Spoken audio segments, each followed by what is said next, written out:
Dennis Erickson was 34 years old, and the woman he loved more than life itself was being lowered into the ground while her mother stood 3 feet away from him, checking her watch like she had a lunch reservation to keep. 3 days earlier, his wife Vivian had died. Cancer. Stage 4 pancreatic cancer that went from unexplained stomach pain to you have 6 months in the span of a single doctor's appointment. That was 8 months ago in late March. They got 2 extra months together. 2 months of stolen time where every sunrise felt like a gift and every sunset felt like a countdown. Vivian passed away on a quiet Tuesday morning in November 2024, holding Dennis's hand in the bedroom of their home in suburban Charlotte, North Carolina. She was 32 years old. Now Dennis stood at Oak Hill Cemetery under a gray sky that threatened rain, watching the casket descend. He couldn't stop crying. His shoulders shook. His chest heaved. He didn't care who saw him break down. Vivian deserved every tear. She deserved more than tears. She deserved to still be alive. "Pull yourself together," a voice hissed in his ear. "You're making a spectacle." Dennis turned to see his mother-in-law, Dolores Whitmore, glaring at him with those ice blue eyes that Vivian had inherited, but had filled with warmth instead of frost. Dolores was 61, dressed in a black Chanel suit that probably cost more than Dennis made in a month as a high school history teacher. Her perfectly styled silver hair didn't move in the November wind. Everything about Dolores Whitmore was controlled, calculated, and cold. "I just lost my wife," Dennis managed to say through his tears. "And I lost my daughter," Dolores snapped back, though her eyes were dry as desert sand. "But I'm not embarrassing her memory by sobbing like a child in front of everyone." Dennis looked around at the everyone Dolores referenced. There were maybe 40 people scattered around the gravesite. Vivian's father had died when she was 12, so Dolores was the only parent present. Vivian's younger brother Jason stood with his wife, both looking uncomfortable. A handful of Vivian's college friends had flown in, some neighbors. Dennis's own parents had driven up from Charleston and stood nearby. His mother's arm linked through his father's, both of them crying openly. A few of Dennis's teacher colleagues had come to pay their respects. These were people who loved Vivian, people who were supposed to be united in grief. "The service is over," Dolores announced loudly enough for everyone to hear. "There will be a reception at my home for close family and friends. Dennis, I need to speak with you privately before you leave." Dennis nodded numbly. He didn't want to talk to Dolores. He didn't want to do anything except go home and crawl into bed and smell Vivian's pillow one more time before her scent faded completely. But Dolores wasn't really asking. She never asked. She commanded. The crowd began to disperse. People approached Dennis one by one, offering condolences that blurred together into a stream of, "I'm so sorry," and "She was wonderful," and "If you need anything." Dennis accepted each hug mechanically, his mind somewhere else entirely. His mother squeezed his hand and whispered, "Do you want us to stay?" "I'll be okay," Dennis lied. "I'll see you at the reception." When the last mourner had walked away toward their cars, Dennis found himself alone with Dolores at Vivian's grave. The cemetery workers had respectfully withdrawn, giving them privacy. The November wind picked up, scattering dead leaves across the grass. "I'll be direct," Dolores said, her tone businesslike. "Now that Vivian is gone, there are practical matters we need to address." Dennis stared at her. "Practical matters? We just buried her." "Which is precisely why we need to discuss this now, before things become complicated." Dolores pulled her coat tighter against the wind. "The house." "What about the house?" "Vivian's house," Dolores clarified. "The one she purchased before you two married. I assume you've been living there, but now that she's gone, we need to make arrangements for you to move out." Dennis felt like he'd been punched in the stomach. "Move out? That's my home. That's where Vivian and I lived together for 5 years." "A home that Vivian bought with money from her trust fund," Dolores said coldly. "Money from her father's estate. Money that had nothing to do with you." This was true, technically. When Dennis and Vivian had gotten married 6 years ago, Vivian had owned the house outright. It was a beautiful 3-bedroom craftsman-style home in a quiet neighborhood called Ashford Park. Vivian had purchased it 2 years before they met, when she was working as a pediatric nurse at Carolina Medical Center. The house had cost $385,000, and Vivian had paid cash for it using money from a trust fund her late father had established. Dennis, meanwhile, had been living in a small apartment and working on his teaching certification. He made $42,000 a year as a first-year teacher. Vivian made about $68,000 as an experienced nurse. The economic gap between them had never mattered to Vivian. She loved Dennis for who he was, not what he earned. But it had always mattered to Dolores. "I never asked Vivian to put me on the deed," Dennis said quietly. "She wanted to keep the house in her name for financial planning purposes. Our attorney recommended it for estate tax reasons." "How convenient for you to remember that now," Dolores sneered. "In any case, the house belonged to Vivian, which means it now becomes part of her estate. And since Vivian didn't leave a will—" "She did leave a will," Dennis interrupted. Dolores's eyebrows rose. "Excuse me?" "Vivian made a will 2 years ago when she first got diagnosed. We both did." Dennis's voice was steady now despite the tears still streaming down his face. "Our attorney helped us get everything in order." Something flickered across Dolores's face. Surprise, maybe, or anger. "I see. And I suppose in this alleged will, Vivian left everything to you?" "I'm her husband, Dolores. That's generally how it works." "Her husband of 6 years," Dolores said, her voice dripping with disdain. 6 years during which you contributed essentially nothing to her life. You made what, $45,000 a year teaching? While my daughter supported you?" "I make $52,000 now, actually," Dennis said, though he hated himself for feeling defensive about it. "And Vivian never supported me. We split expenses proportionally based on our incomes. We had a partnership." "A partnership," Dolores repeated mockingly. "Is that what you call a situation where a successful young woman pays most of the bills while her underachieving husband plays at being a teacher?" The words hit Dennis like slaps. This was vintage Dolores. She'd never approved of Dennis. From the moment Vivian had brought him home to meet her family, Dolores had made her disapproval clear. Dennis wasn't wealthy enough, wasn't ambitious enough, wasn't good enough for her daughter. Vivian's father had come from old money, not spectacular wealth, but comfortable. He'd built a successful regional insurance business before dying of a heart attack at 48. He'd left behind a substantial estate that Dolores had managed with an iron fist. Vivian and her brother Jason had each received trust funds worth about $800,000. Dolores had kept the rest, including the insurance business, which she'd sold for a significant profit. Dolores had always envisioned Vivian marrying someone from their social circle, a doctor perhaps, or a successful entrepreneur. Instead, Vivian had fallen in love with a middle-class teacher who grew up in a modest 3-bedroom ranch in Charleston, whose parents were a postal worker and a librarian, and who thought that spending more than $70 on a dinner was extravagant. "I loved Vivian," Dennis said simply, "and she loved me. That's all that mattered." "Love," Dolores scoffed. "Love doesn't pay mortgages or build futures. Though in this case, I suppose it didn't need to, since Vivian had already paid for the house." "Why are you doing this?" Dennis asked. "Why now? Can't we at least get through the funeral before you start attacking me?" "I'm not attacking you. I'm being practical." Dolores checked her watch again.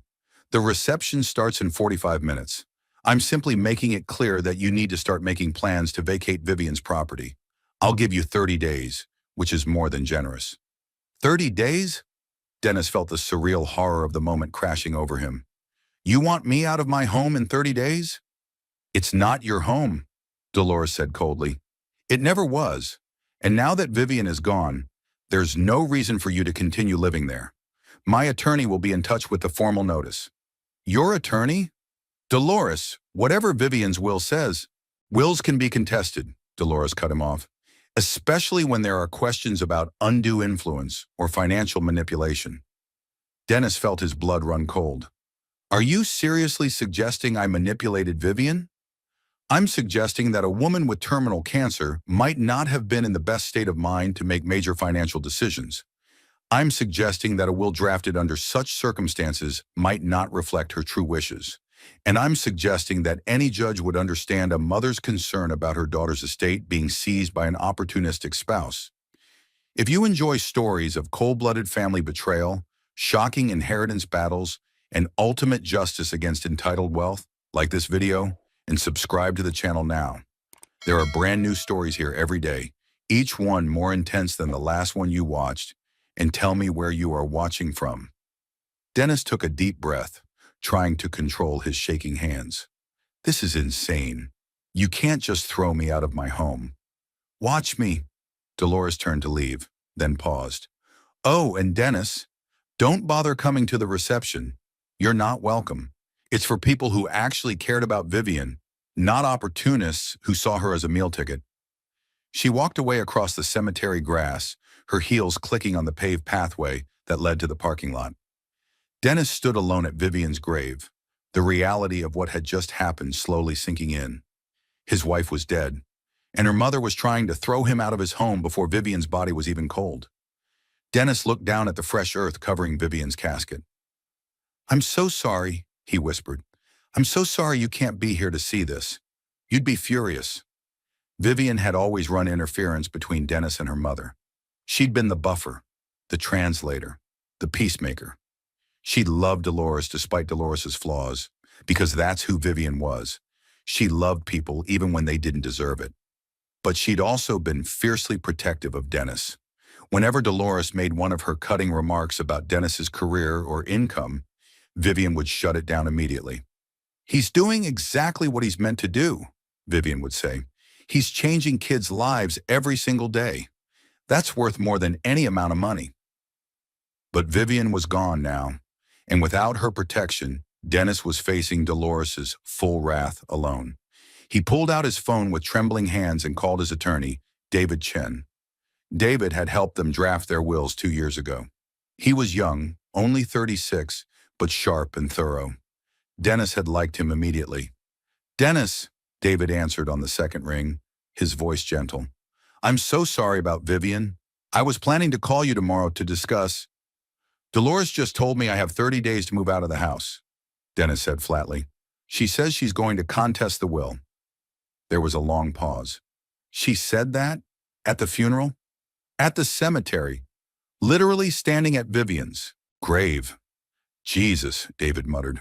Okay, first of all, breathe. Second of all, don't panic.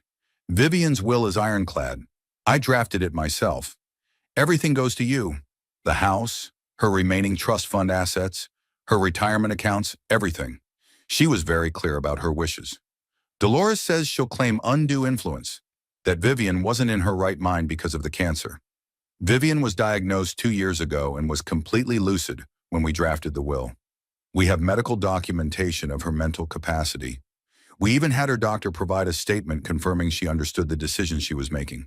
Dolores can contest all she wants, but she won't win. Dennis felt a tiny bit of relief. She also said the house was Vivian's property and I have no right to it. The house is now part of Vivian's estate, which passes to you as her sole beneficiary. Once probate is complete, the deed will transfer to your name. Dolores has no claim to it whatsoever. How long does probate take? In North Carolina? Typically 4 to 6 months if there are no complications. If Dolores decides to contest, it could take longer, maybe a year. But Dennis, I need to be honest with you. She's not going to win. The will is solid. I designed it specifically to be contest-proof because, well, Vivian warned me about her mother. Dennis almost laughed despite everything. Of course, Vivian had warned David about Dolores. Vivian had known exactly what her mother was capable of. What do I do now? Dennis asked. You go home, David said firmly. You do not move out. You do not let Dolores intimidate you into leaving your property. That house is legally yours, even if it takes a few months for the paperwork to reflect that. If she sends you any formal notices, forward them to me immediately. And Dennis, don't engage with her. Don't argue. Don't try to reason with her. Just refer everything to me. Okay, Dennis said. Thank you, David. I'll call you tomorrow to schedule a time to go over everything in detail. For now, just get through today. And again, I'm so sorry about Vivian. After they hung up, Dennis stood at the grave for a few more minutes. The cemetery workers were hovering at a respectful distance, waiting to finish filling in the plot.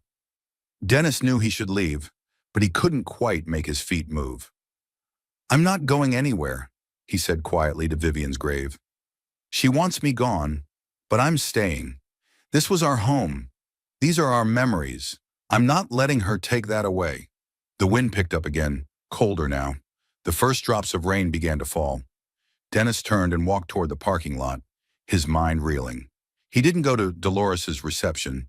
Instead, he drove home to the house in Ashford Park, the house where he and Vivian had built their life together, where they'd painted the walls and planted the garden and argued about what color to make the guest room, where Vivian had received her diagnosis and where they'd spent her final weeks making every moment count.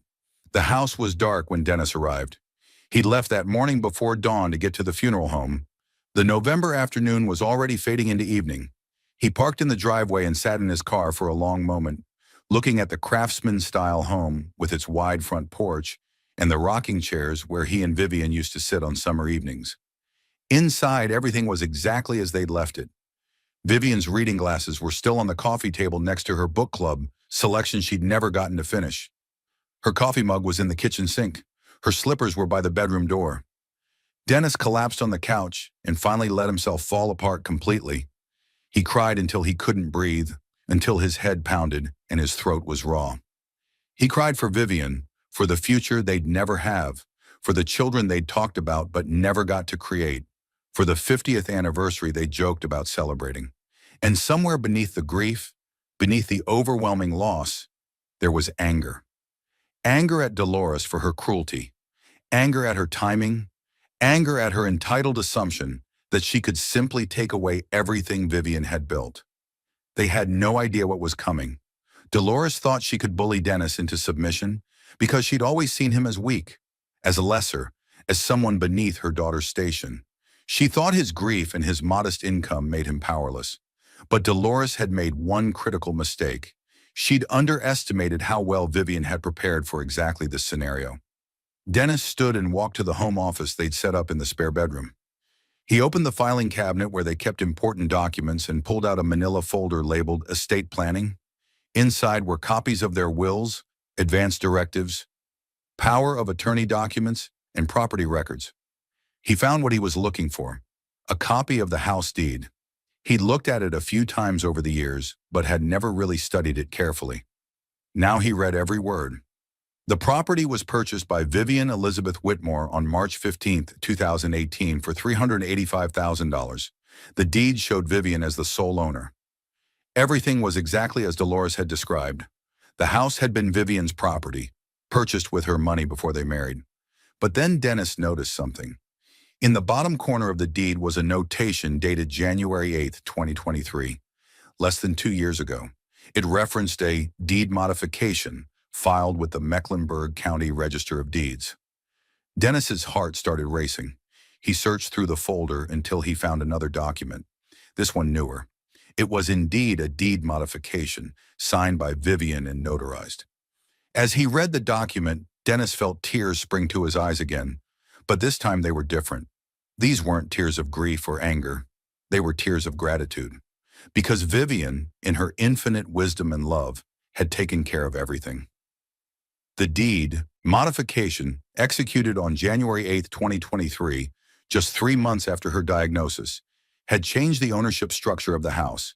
It was no longer in Vivian's name alone. The property was now held in both their names as tenants by the entirety, a special form of joint ownership available only to married couples in North Carolina.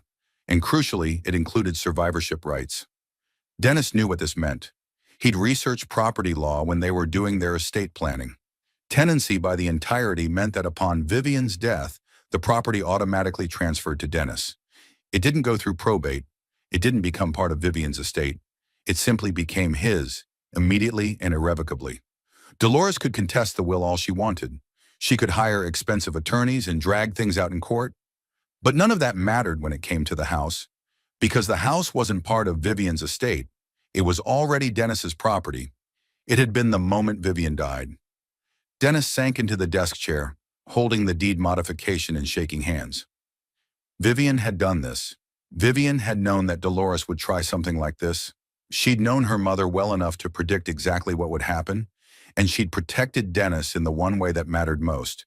She'd made sure he'd never lose their home. At the bottom of the deed modification, Vivian had written a note in her neat handwriting.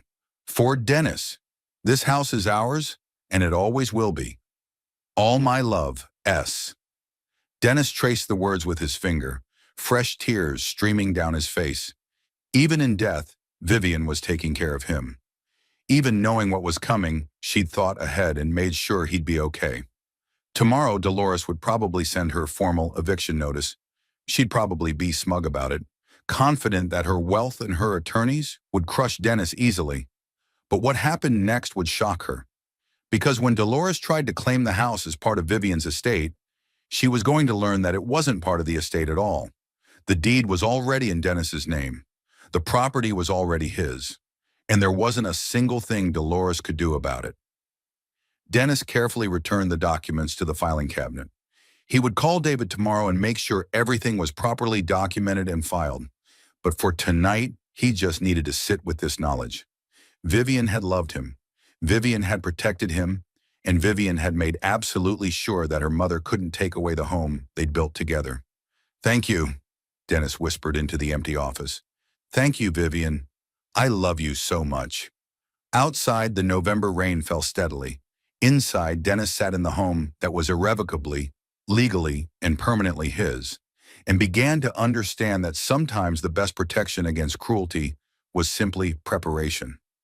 Dolores wanted a war, but she'd already lost, and she didn't even know it yet.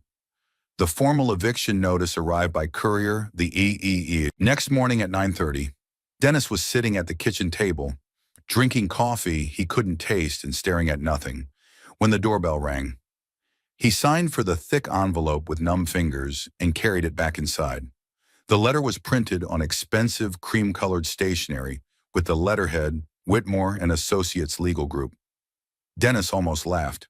Of course, Dolores had her own law firm on retainer. The letter was signed by a senior partner named Harrison Whitmore, Dolores's late husband's cousin, Dennis realized. Even her attorneys were family members.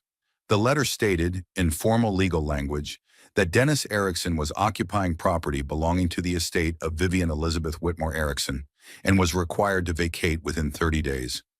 Failure to comply would result in formal eviction proceedings. It was dated the day of Vivian's funeral, meaning Dolores had instructed her attorney to draft it before Vivian was even buried. Dennis set the letter aside and called David Chen. "I got the eviction notice," Dennis said when David answered. "Forward it to me. I'll respond today." David's voice was calm and confident. "Have you looked at the deed modification Vivian filed?" "I found it last night. The property is in both our names as tenants by the entirety." "Exactly, which means Dolores's eviction notice is legally meaningless. You can't be evicted from property you own. I'm going to send a response to her attorney explaining that the house transferred to you automatically upon Vivian's death and is not part of her probate estate." "How do you think she'll react?" "Badly," David said bluntly. "But that's not your problem. Let me handle the legal side. You just focus on taking care of yourself." After they hung up, Dennis tried to go about his day.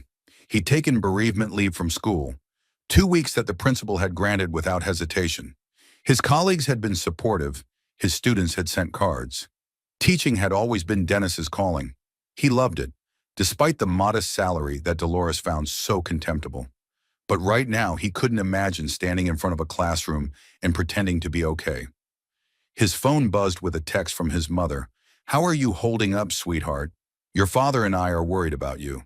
Dennis typed back, "I'm okay. Dolores sent an eviction notice. My attorney is handling it." The response came immediately. "That woman is unbelievable. What can we do?" "Nothing right now. Just knowing you're there helps." His mother sent back a heart emoji, which made Dennis smile despite everything. His parents had never had much money, but they'd given him something Dolores's wealth could never buy: unconditional love and support. The rest of the day crawled by in a haze of grief and exhaustion. Dennis tried to eat but couldn't. He tried to sleep but lay awake staring at the ceiling. Every corner of the house held memories of Vivian, her laugh echoing from the kitchen, her voice calling up the stairs, the way she'd curl up on the couch with her feet tucked under her, reading nursing journals and medical thrillers with equal enthusiasm. The next morning, David called back. "I sent the response to Dolores's attorney. I included a copy of the deed modification and a letter explaining the legal situation. I made it very clear that any attempt to claim the property as part of Vivian's estate would fail, and that continued harassment could result in a countersuit. What did they say? I haven't heard back yet. But Dennis, I need to prepare you for something. Dolores isn't going to accept this quietly. When she realizes she can't take the house through the estate, she might try other tactics. Like what? Claiming you coerced Vivian into changing the deed, arguing that she wasn't mentally competent when she signed the modification, trying to prove fraud or undue influence. None of it will work, but it could drag things out. Dennis felt a headache building behind his eyes.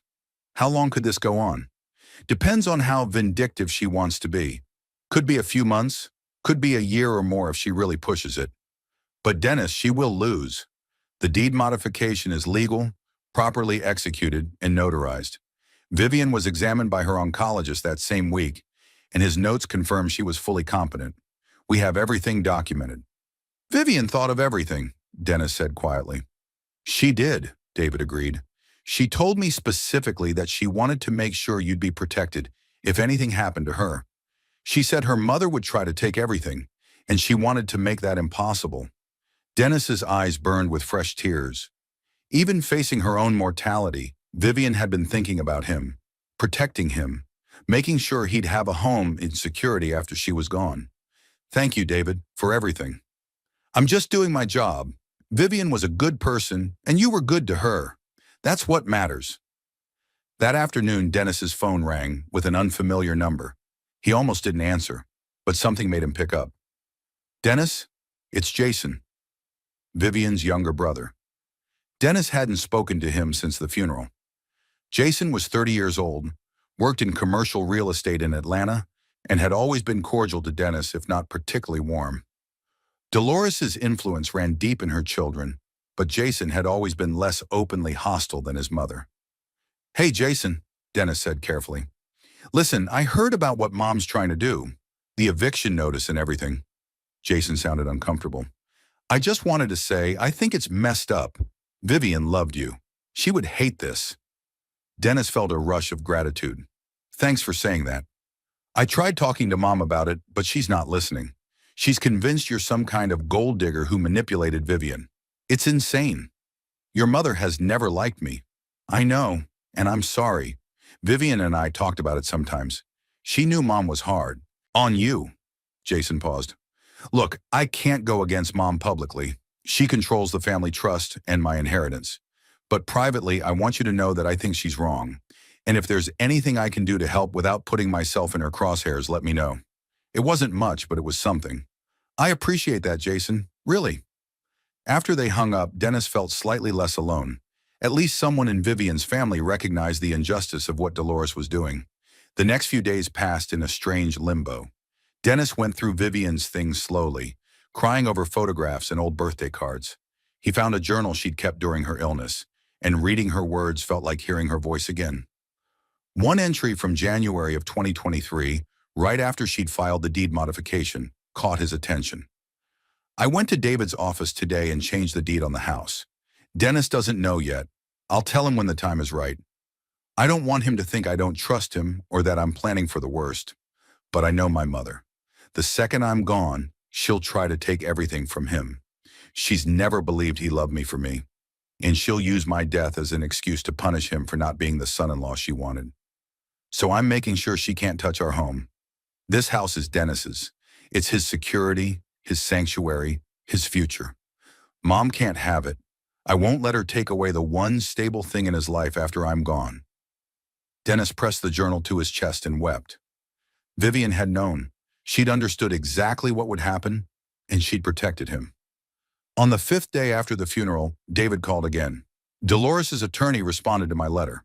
And they're not backing down. They're claiming that Vivian was under duress when she signed the deed modification, that you manipulated her during a vulnerable time, and that the document should be voided. That's ridiculous. Vivian made her own decisions. I know, and we can prove it. I've already contacted Dr. Patel, Vivian's oncologist. He's willing to testify that Vivian was fully competent in January 2023 and that there were no signs of cognitive impairment. I've also pulled the notary records. The modification was witnessed by 2 independent parties at my office, neither of whom had any connection to you. This case has no merit. So what happens now? Dolores's attorney is filing a formal challenge to the deed modification. It'll go before a judge, probably in the next few months. We'll present our evidence, they'll present theirs, which will be nothing but speculation and character attacks, and the judge will rule in our favor. How much is this going to cost? Dennis asked. It was a question he'd been dreading. His teacher's salary didn't leave much room for expensive legal battles. Don't worry about my fees right now. We'll work something out after this is settled. Vivian set up a retainer account for exactly this kind of situation. She knew you'd need legal protection. Of course she had. Vivian had thought of everything. Make sure you're subscribed to this channel if you have not, because the ending of this story will blow your mind. And drop a comment below telling me what you think Dennis should do next. The weeks crawled by. Thanksgiving came and went. Dennis spent it alone, unable to face the holiday without Vivian. His parents invited him to Charleston, but he couldn't bring himself to leave the house. Christmas decorations appeared in neighbors' yards, but Dennis couldn't imagine celebrating anything. Dolores, meanwhile, escalated her campaign. She started calling Dennis's school, claiming he was mentally unstable and shouldn't be around children. The principal called Dennis personally to assure him that the accusations were baseless and that his job was secure. We know you're grieving, Principal Hernandez said kindly. Take all the time you need. Your position will be here when you're ready. Dolores also began spreading rumors in Vivian's social circle. She told Vivian's friends that Dennis had isolated Vivian from her family, that he'd controlled their finances, that he'd pressured her into changing the deed while she was sick and vulnerable. Some of Vivian's friends believed her. Others reached out to Dennis to tell him they knew the truth. One of Vivian's closest friends, a fellow nurse named Jennifer, called Dennis in early December. I just want you to know that some of us aren't buying Dolores's bullshit, Jennifer said bluntly. Vivian talked to me about the deed change. She said she was protecting you from her mother. She knew Dolores would pull something like this. Did she tell you why she did it? Dennis asked. She said, my mom thinks Dennis married me for money, which is insane because Dennis couldn't care less about money. But when I'm gone, she's going to try to take everything from him out of spite. I'm making sure that doesn't happen. The house is his. He needs security, and I'm going to make sure he has it. Those were her exact words. Dennis felt his throat tighten. Thank you for telling me that. Vivian loved you so much, Jennifer said softly. Don't let Dolores make you doubt that. The court date was set for mid-January, almost 2 months after Vivian's death. David prepared meticulously, gathering medical records, notary statements, witness testimonies, and financial documents. He built an airtight case showing that Vivian had been fully competent, acting of her own free will, and had explicitly intended to protect Dennis from her mother. Dolores, meanwhile, hired additional attorneys, a team of 3 from a high-powered firm in Charlotte. They filed motion after motion, each one more ridiculous than the last. They demanded Dennis's financial records going back 10 years. They subpoenaed Vivian's medical records and therapist notes. They even tried to claim that Dennis had somehow brainwashed Vivian using psychological manipulation tactics. They're throwing everything at the wall to see what sticks, David explained. It's a common tactic when you don't have a real case. They're hoping to overwhelm us or find some tiny inconsistency they can exploit. Will it work?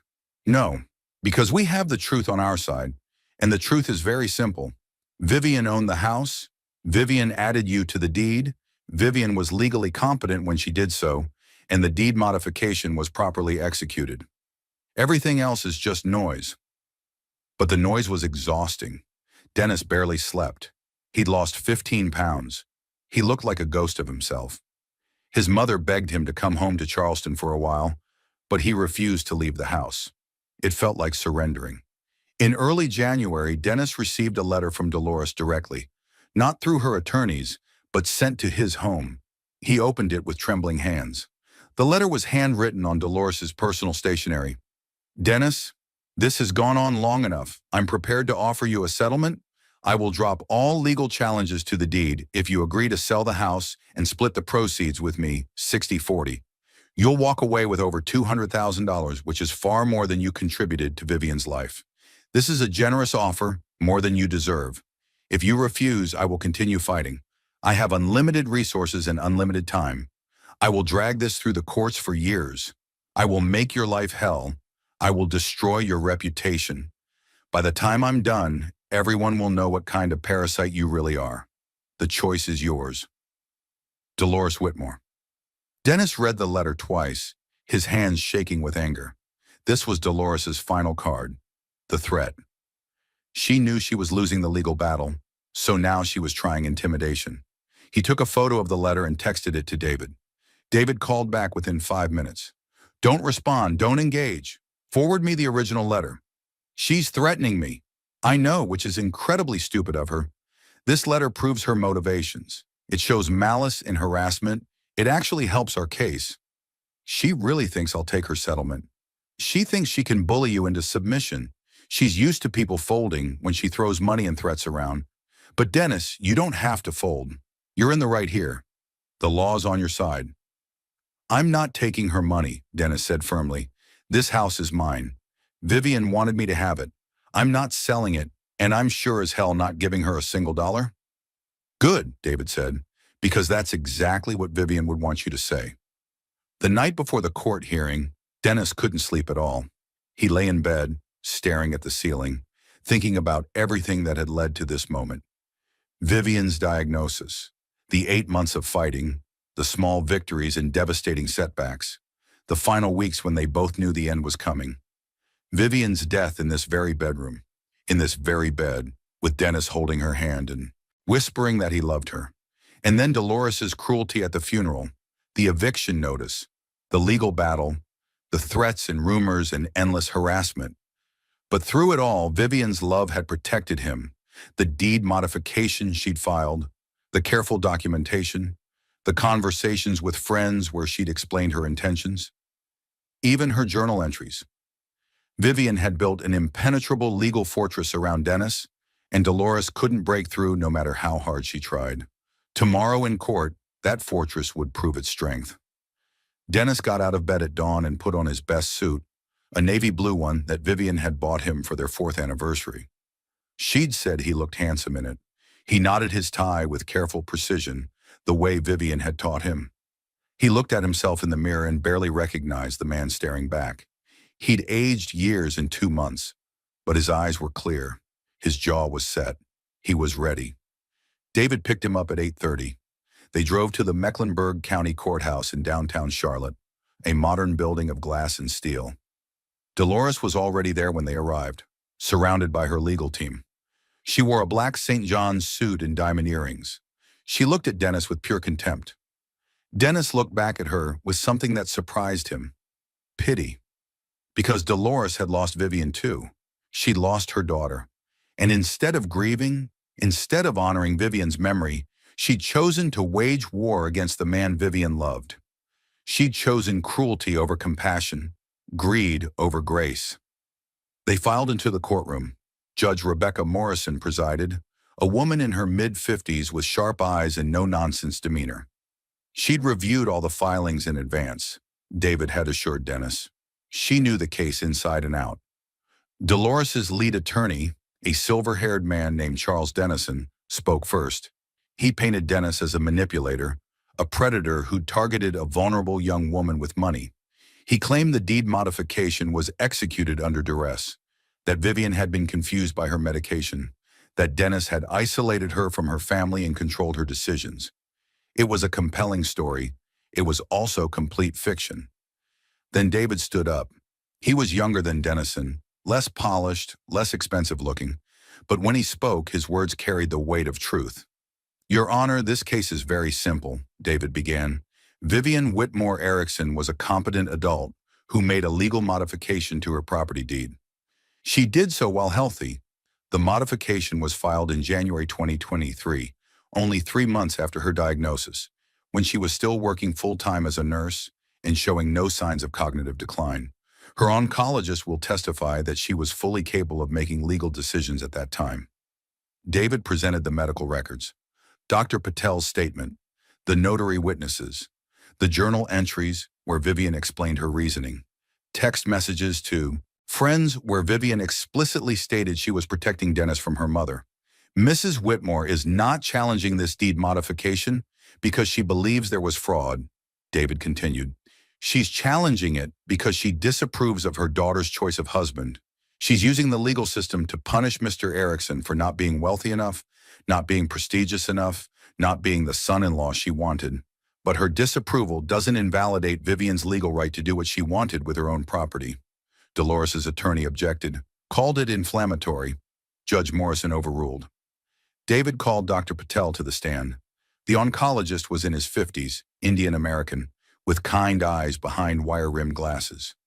He testified that Vivian had been his patient for 8 months, that she'd been sharp and clear-headed until her final weeks, and that in January 2023, she'd shown absolutely no signs of cognitive impairment or confusion.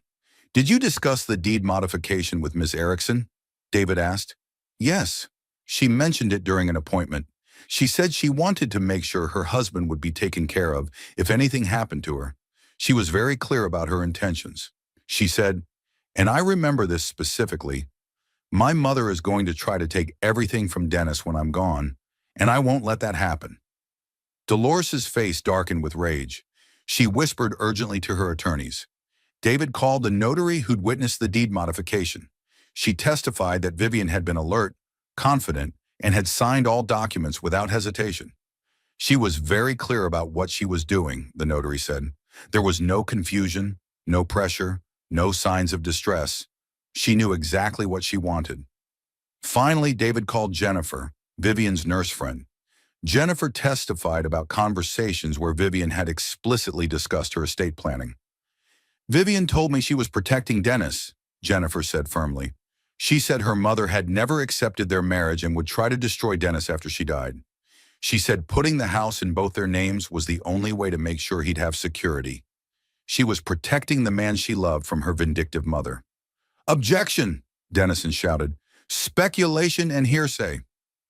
"It's not hearsay when it's a statement of the deceased's intentions," Judge Morrison said calmly. "Overruled. Continue." When all the testimony was complete, Judge Morrison called a 30-minute recess. Dennis sat in the hallway with David, his heart pounding. "How do you think it went?" Dennis asked. "I think we demolished their case," David said confidently. "They had nothing but speculation and character attacks. We had evidence, medical records, witness testimony, and Vivian's own words. It's not even close." When they returned to the courtroom, Judge Morrison's expression was stern. "I've reviewed all the evidence presented today," she began, "and I'm ready to rule." Dennis held his breath. "The deed modification executed by Vivian Whitmore Erickson on January 8, 2023 was legal, proper, and valid. The evidence overwhelmingly shows that Miss Erickson was fully competent when she signed the document, that she acted of her own free will, and that she understood the implications of her decision. There is no evidence of coercion, undue influence, or fraud." Dolores's attorney started to object, but Judge Morrison held up her hand. "Furthermore," the judge continued, her voice hardening, "I find Mrs. Whitmore's actions in this case to be unconscionable. She has weaponized the legal system to harass her son-in-law during his time of grief. She has made baseless accusations, spread malicious rumors, and attempted to deprive Mr. Erickson of the home his wife wanted him to have. This court will not enable such behavior." Judge Morrison looked directly at Dolores. "The deed modification stands. The property belongs to Dennis Erickson. Mrs. Whitmore, you are ordered to cease all harassment and attempts to claim this property. If you continue this behavior, you will face sanctions." The gavel came down with a decisive crack. They had won. The courtroom erupted in controlled chaos. Dolores stood abruptly, her face flushed with fury. Her attorneys immediately surrounded her, speaking in urgent whispers. Across the aisle, David shook Dennis's hand with a broad smile. "Congratulations, it's over." Dennis felt numb. He'd won. The house was legally, irrevocably his. Dolores couldn't touch it. But the victory felt hollow because Vivian still wasn't there to share it with him. She'd given him this gift, this protection, this security, and he couldn't even thank her. "Mr. Erickson," Judge Morrison's voice cut through the noise. Dennis looked up to see her gazing at him with unexpected kindness. "I'm very sorry for your loss. Your wife clearly loved you very much." "Thank you, Your Honor," Dennis managed to say, his voice thick with emotion. Dolores stormed out of the courtroom without a backward glance, her legal team trailing behind her. Dennis watched her go, expecting to feel triumph or satisfaction. Instead, he just felt tired. Outside the courthouse, David walked Dennis to his car. The January afternoon was cold and gray, matching Dennis's mood. "What happens now?" Dennis asked. "Now you go home," David said. "The property is yours, free and clear. I'll handle the final paperwork to make sure everything's properly recorded. Dolores can't appeal Judge Morrison's decision. There's no legal basis. It's done. She's going to hate me even more now." "Probably, but that's not your problem anymore. You don't have to engage with her ever again if you don't want to." Dennis drove home in a daze. The house looked exactly as it had when he left that morning, but somehow it felt different. Lighter, maybe. Or perhaps that was just Dennis himself, feeling the weight of uncertainty finally lift from his shoulders. He called his parents to tell them the news. His mother cried with relief. His father said gruffly, "That's my boy. Vivian would be proud." Jason texted congratulations and added, "Mom is furious, but she'll get over it. You did the right thing." That night, Dennis sat in the living room, where he and Vivian had spent countless evenings together. He pulled out her journal again and read more entries. One from February 2023, a month after she'd filed the deed modification, made him smile through his tears. "Dennis found out about the deed change today. I finally told him. He got upset, not because I did it, but because he hated that I had to protect him from my own mother. He said, 'I don't want you to worry about this stuff. You should be focused on getting better, not on legal documents.'" Sweet, naive Dennis. As if I could stop worrying about his future. As if I could leave this world without making sure he's taken care of. He doesn't understand that protecting him gives me peace. It's one of the few things I can still control. Dennis closed the journal and pressed it against his chest. Vivian had known him so well. She'd known he'd resist being protected, that he'd want to handle things himself, that accepting help made him uncomfortable. But she'd protected him anyway because that's what love was, caring for someone even when they insisted they didn't need it. The next few days were surprisingly quiet. Dennis had expected Dolores to retaliate somehow, but there was only silence. He returned to work in late January, 2.5 months after Vivian's death. His students welcomed him back with handmade cards and awkward but sincere condolences. Teaching was hard, harder than he'd expected. Every day felt like walking through fog, but it was also healing. His students needed him, and having a purpose beyond his grief helped. In February, Dennis received an unexpected visitor. He came home from school one afternoon to find Jason's car in his driveway. Vivian's brother was sitting on the front porch, looking uncomfortable. "Jason?" Dennis approached cautiously. "What are you doing here?" "Can we talk?" Jason asked. "Just for a few minutes?" Dennis unlocked the door and led Jason inside. They sat in the living room, the same room where Vivian had received her diagnosis, where she'd spent her final weeks on the couch watching old movies and pretending she wasn't dying. "I wanted to apologize," Jason said without preamble, "for Mom, for everything she put you through, for not standing up to her sooner." Dennis was surprised. "You don't have to apologize for your mother's actions." "Yes, I do, because I enabled them by staying silent." Jason looked around the room, his eyes landing on a framed photo of Vivian on the mantel. "Vivian was my big sister. She always protected me when we were kids. Mom could be intense, demanding. Vivian took the brunt of it so I wouldn't have to, and I never really thanked her for that." "She loved you," Dennis said simply. "I know, and she loved you. That was obvious to anyone who actually paid attention." Jason ran a hand through his hair, looking more like Vivian than Dennis had ever noticed. They had the same nose, the same way of tilting their heads when they were thinking. "Mom convinced herself that you were using Vivian, that you married her for money. But I saw how you were with her, especially during the cancer. You never left her side. You took unpaid leave from work to be with her full-time those last 2 months. You slept in a chair next to her hospital bed. That's not what a gold digger does." Dennis felt his throat tighten. "I would have done anything for her. I know, and Vivian knew. That's why she made sure you'd be taken care of." Jason pulled an envelope from his jacket pocket. "I found this in some of Vivian's things that Mom had. I took it before Mom could see it. I think you should have it. Dennis opened the envelope with trembling hands. Inside was a letter in Vivian's handwriting, addressed to Jason and dated December 2023, just weeks before her death. Jason, if you're reading this, I'm gone. I need you to do something for me. Please look after Dennis. Not financially, I've taken care of that. But emotionally, he's going to be lost without me, and Mom is going to make his life hell. I know you can't go against Mom openly, but please, in whatever small ways you can, be there for him. Remind him that he was a good husband, that I loved him, that he made my life better. He's going to doubt all of that after I'm gone, because Mom will fill his head with poison. Don't let him believe her lies. Dennis is one of the best men I've ever known. He's kind and smart and funny, and he makes terrible puns that somehow always make me laugh. He works a job he loves, even though it doesn't pay much, because he genuinely wants to help kids. He never cared about my money or my family name. He just loved me. Really, truly loved me for who I was. When I die, I'm going to be at peace because I got to spend 6 beautiful years married to my best friend.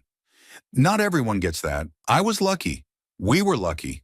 Please don't let Mom destroy that. Please help Dennis remember the good parts. I love you, little brother. Take care of yourself and take care of him. Vivian.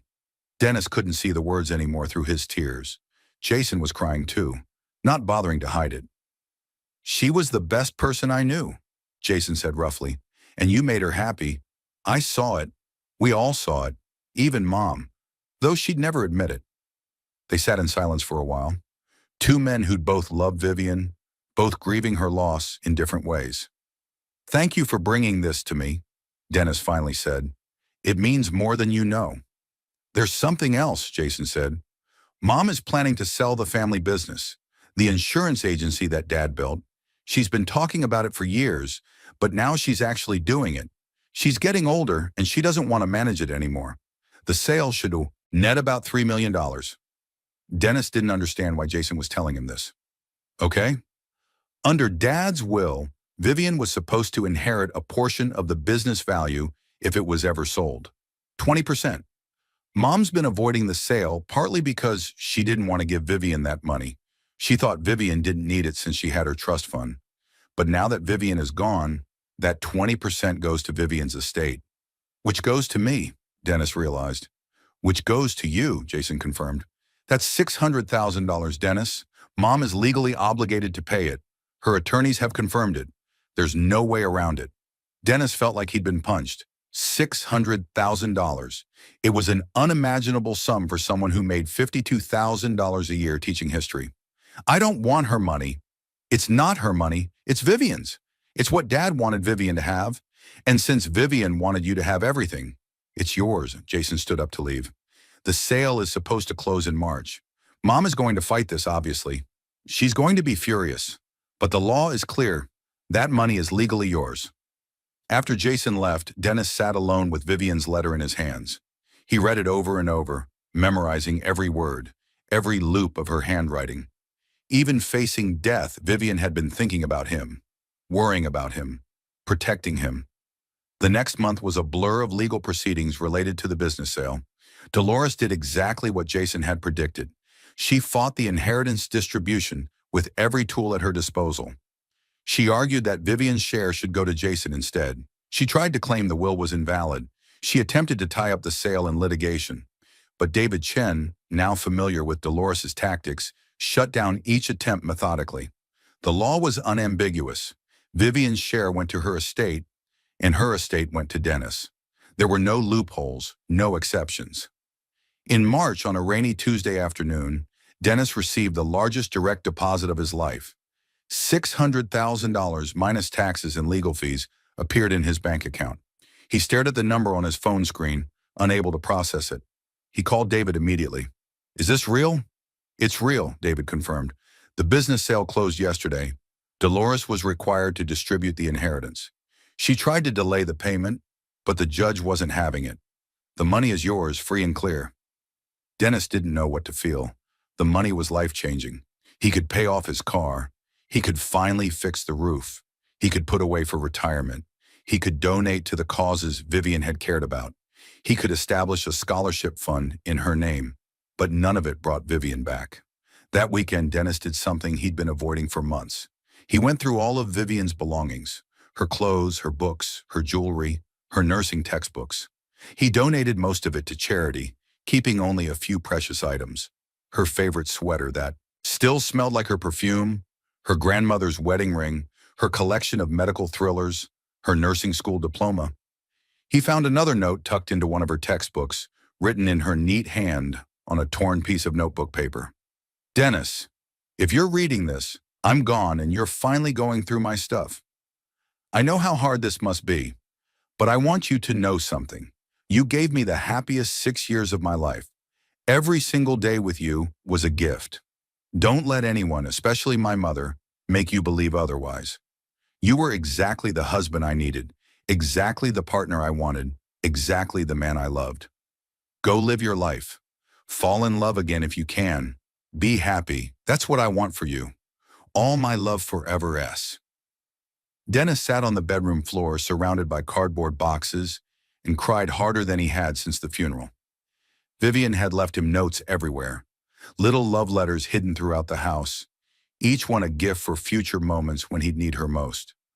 If you're enjoying this story, hit that like button and let me know in the comments what you would have done in Dennis's situation. In April, 4 months after the court victory, Dennis made a decision. He couldn't stay in the house anymore. It wasn't Dolores's harassment driving him away.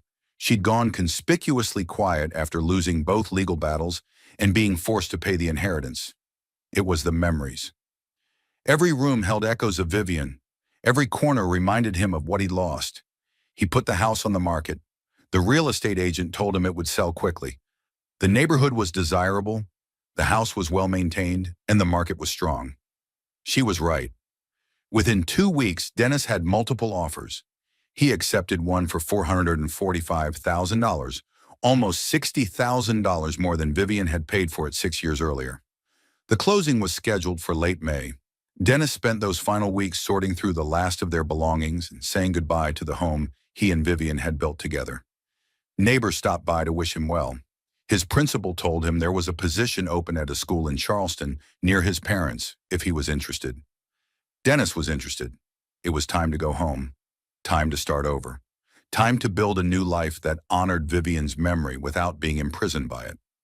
The day before the closing, Dennis received an unexpected phone call from an unfamiliar number. He answered warily, half expecting Dolores's attorneys with some new legal challenge. "Dennis, it's Dolores." Dennis nearly dropped the phone. Vivian's mother hadn't spoken to him directly since the funeral. "Dolores, I'm calling because—" She paused and Dennis could hear her struggling with the words. "Because I owe you an apology." Dennis sat down, stunned. "You what?" "I owe you an apology," Dolores repeated, her voice stiff but sincere. "For everything. The eviction notice, the legal battle, the things I said about you, all of it. I was wrong." Dennis didn't know what to say. He waited. "Jason made me read Vivian's letter," Dolores continued. "The one she wrote to him. About you. About how much she loved you. How happy you made her. And I realized—" Her voice cracked slightly. "I realized I'd been so focused on what I wanted for Vivian that I never actually listened to what Vivian wanted for herself." "She wanted me," Dennis said quietly. "Yes, she did. And I couldn't accept that because you weren't what I'd envisioned for her. You weren't wealthy or prestigious or from the right family. You were just good, kind, devoted. And those things should have mattered more to me than money or status, but they didn't. I was a snob and a fool." Dennis felt something shift inside him. Not quite forgiveness, but maybe the beginning of it. "You hurt me, Dolores. During the worst time of my life, you tried to take away the one thing Vivian wanted me to have. I know, and I'm sorrier than I can express. I was angry at the world for taking my daughter, and I took that anger out on you. It was cruel and wrong." Dolores took a shaky breath. "I heard you're selling the house." "I am. I close tomorrow." "Where will you go?" "Charleston, near my parents. There's a teaching position waiting for me there." "That's good. You should be near family." Another pause. Dennis, I don't expect you to forgive me. I don't expect us to be friends or stay in touch. But I wanted you to know that I understand now. Vivian loved you. You loved Vivian. You made her happy. And that should have been enough for me from the beginning. Thank you for saying that, Dennis said. He meant it. I also want you to know that I'm establishing a foundation in Vivian's name for pediatric cancer research. I'm funding it with some of the money from the business sale. If you'd like to be involved in any way, on the board or just consulted on decisions, I'd welcome your input. Vivian would want you to be part of honoring her memory. Dennis felt tears prick his eyes. I'd like that. Good. I'll have my attorney, a different attorney, send you the details. Dolores's voice softened. Vivian was lucky to have you. I should have told her that when she was alive. I should have welcomed you into our family instead of fighting against you. I failed as a mother and as a mother-in-law. I'm sorry. After they hung up, Dennis sat in the empty living room of the house he was about to leave. The furniture was gone, sold or donated. The walls were bare, showing the lighter patches where pictures had hung. The house that had been so full of life and love and laughter was now just an empty shell. But it had served its purpose. It had been a sanctuary for him and Vivian. It had protected him from Dolores's wrath. It had given him security during the darkest time of his life, and now it was giving him the financial freedom to start fresh. The next day, Dennis signed the closing papers and handed over the keys. He walked out of the house one final time, paused on the front porch and looked back. Thank you, he whispered to Vivian, to the house, to the universe. Thank you for everything. He drove to Charleston that afternoon, his car packed with the few possessions he'd kept. His parents welcomed him home with tears and tight hugs. His old bedroom was waiting for him, temporarily, until he found his own place. The teaching position would start in August, giving him the summer to settle in and heal. Over the next few months, Dennis slowly rebuilt his life. He found a small townhouse near the ocean, nothing fancy, but cozy and bright. He started therapy to process his grief. He joined a gym and began running again, something he'd loved before Vivian got sick. He volunteered at the local library just like his mother had done his whole childhood. He didn't date. He wasn't ready. Maybe he never would be. But he was learning to be okay with that. Vivian had been the love of his life. If he never found that again, he'd still be grateful for the 6 years they'd had together. In August, Dennis started teaching at Marion High School in Charleston. His students were bright and curious and reminded him why he'd chosen this profession in the first place. He wasn't the same enthusiastic teacher he'd been before Vivian's illness. Grief had changed him, aged him, deepened him, but he was still good at what he did. His students responded to his quiet strength and genuine care. In November, 1 year after Vivian's death, Dennis attended the first board meeting for the Vivian Whitmore Erickson Foundation. Dolores was there, more subdued than he'd ever seen her. Jason attended with his wife. Several of Vivian's nursing colleagues had joined the board. Together, they planned fundraising events and research grants and awareness campaigns. It wasn't a reconciliation exactly. Dennis and Dolores would never be close. The wounds were too deep, the betrayal too fresh, but they could work together to honor Vivian's memory. They could put aside their differences for something bigger than themselves. That evening, Dennis drove to Oak Hill Cemetery. He'd avoided it for months, unable to face Vivian's grave. But now, on the anniversary of her death, he felt ready. He brought flowers, sunflowers, her favorite. He sat on the grass next to her headstone and talked to her the way he used to talk to her in life. He told her about Charleston, about teaching, about the foundation. He told her about Dolores's apology and Jason's kindness. He told her about the house selling and the money she'd left him and how he was using it to build a good life. You took care of me, he said quietly.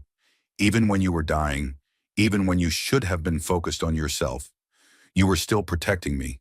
You made sure I'd have a home. You made sure I'd have security. You made sure your mother couldn't destroy me.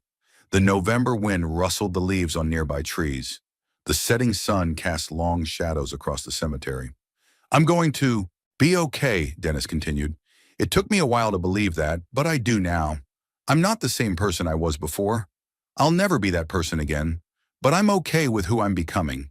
Someone who knows the value of love, Someone who understands that protecting the people you care about is the highest form of devotion. Someone who knows that wealth isn't measured in dollars, but in the relationships you build and the lives you touch. He placed the sunflowers on her grave and stood to leave. "Thank you, Vivian," he said one more time, "for everything, for loving me, for protecting me, for teaching me what really matters. I'll carry that lesson with me for the rest of my life."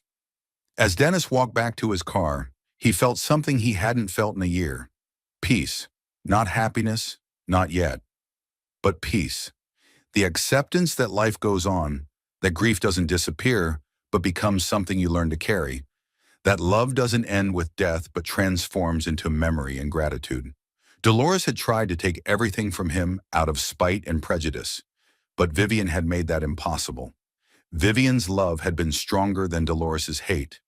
Vivian's preparation had been more powerful than Dolores's wealth, and in the end, justice had prevailed, not through revenge or retaliation, but through the simple, profound act of a woman protecting the man she loved. Dennis drove home as the sun set over Charleston, grateful for the years he'd had with Vivian, grateful for the security she'd given him, and grateful for the lesson she'd taught him. That the best protection against cruelty isn't revenge. It's love that plans ahead, that thinks beyond itself, that builds fortresses of legal documents and careful preparation so that even death can't destroy what two people built together. Sometimes the strongest victory isn't fighting back. Sometimes it's simply being prepared. Sometimes justice doesn't come from courtroom battles or clever revenge schemes. Sometimes it comes from a dying woman who loved her husband enough to make sure he'd be okay when she was gone. And that love, that foresight, that devotion, that was worth more than any inheritance, any house, any amount of money. That was everything. If you enjoyed this story, like this video and leave a comment telling me what you thought. And if you're not already subscribed to the channel, please subscribe and hit the notification bell to get alerts for new stories like this one. Thanks for watching, and I'll see you next time.